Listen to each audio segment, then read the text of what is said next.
یہ کہانی ہے مصر کی ریت میں چھپے ان رازوں کی جو وقت بھی بھلا نہ سکا۔ ہاموناپٹرا، مردوں کا شہر جہاں زندگی اور موت کی حد مٹ جاتی ہے۔ یہ ہے امام ہوٹیپ، ایک پجاری جس کی آنکھوں میں طاقت اور محبت کا طوفان چھپا تھا۔ وہ فرعون سیٹی اول کا وفادار خادم تھا، مگر دل کسی اور کے لیے دھڑکتا تھا۔ اور وہ تھی انک، سونا مون، حسن جس کے آگے چاند بھی شرما جائے۔ ان کی محبت خفیہ تھی، جیسے ریت کے نیچے دفن خزانہ۔ وہ راتوں کو ملتے جہاں ہوٹیپ اسے دیویوں کی طرح پوچھتا، تو میری آنکھ ہے، میری زندگی کا نشان۔ وہ سرگوشی کرتا، مگر چاندنی رات میں محبت نے غداری کا رخ اختیار کر لیا۔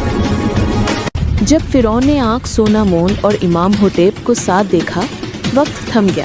غصے اور عشق نے عقل چھین لی، فرعون کا سینہ چیر دیا گیا اور تخت مصر لہو سے بھر گیا۔ انکسو نامو نے آخری سانس امام ہوٹپ کے ہاتھوں میں لی اور محل کی دیواروں نے اس کی چیخیں نگل لی۔ رات کے اندھیرے میں امام ہوٹپ نے موت کو للکارا، اپنی محبوبہ کو واپس لانے کا مقدس جرم کیا، لیکن قسمت ہارنے نہیں دیتی۔ فوجیوں نے ہاموناپٹرا میں قدم رکھا اور مقدس جادو ادھورا رہ گیا۔ آمیم ہوٹپ کو زنجیروں میں جکڑ کر ریگستان میں گھسیٹا گیا، جہاں ریت بھی انتقام سے جل رہی تھی۔ پادریوں نے اسے ہوم ڈائی کی بدترین سزا دی، ایسا عذاب کہ موت بھی ترس جائے۔ جب تابوت بند ہوا، سونا اور کیڑے سب اس کے ساتھ دفن ہو گئے۔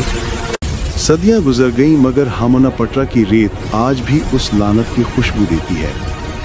1926 کا قاہرہ، ریت، روشنی اور رازوں کا شہر۔ ایولین نامی ایک لڑکی، کتابوں سے اتنی محبت کہ پورا کتب خانہ زمین بوس کر دیا۔ ایک پراسرار نقشہ، ایک سنہری چابی اور ہاموناپٹرا کا راز جو صدیوں سے بند تھا۔ قاہرہ کی جیل میں قید ایک مہم جو رچ اوکانل، جو موت سے زیادہ خطرہ پسند کرتا تھا۔ جب سورج افق پر چمکا، قافلہ ہاموناپٹرا کی جانب روانہ ہوا، جہاں وقت ساکت تھا۔ لیکن خزانے کے خواب صرف ایک نے نہیں دیکھے تھے، دوسری ٹیم بھی پیچھا کر رہی تھی۔ ریت کے سمندر سے ابھرا ہاموناپٹرا، جیسے ماضی نے خود پردہ ہٹایا ہو۔ دیواروں پر دیوتاؤں کی تصویریں لرزنے لگی، جیسے وہ خود جاگنے والے ہوں۔ جب تابوت کھولا گیا، ہوا میں صدیوں کی چیخیں گھل گئیں اور ایک مردہ آنکھ کھل گئی۔ ممی جاگ چکی تھی، وہی امام ہوٹپ جو کبھی دفن ہوا تھا، اب انتقام لینے آیا تھا۔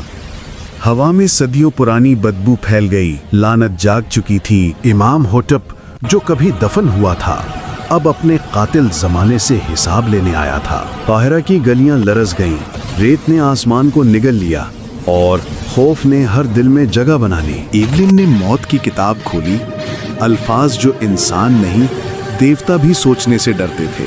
ریت کے چہرہ آسمان سے ابھرا، امام ہوٹپ کا قہر جو ہر چیز کو نگلنے آیا تھا۔ جب زمین پھٹی، ممیوں کی فوج جاگ اٹھی اور رچ نے اپنی آخری لڑائی شروع کی۔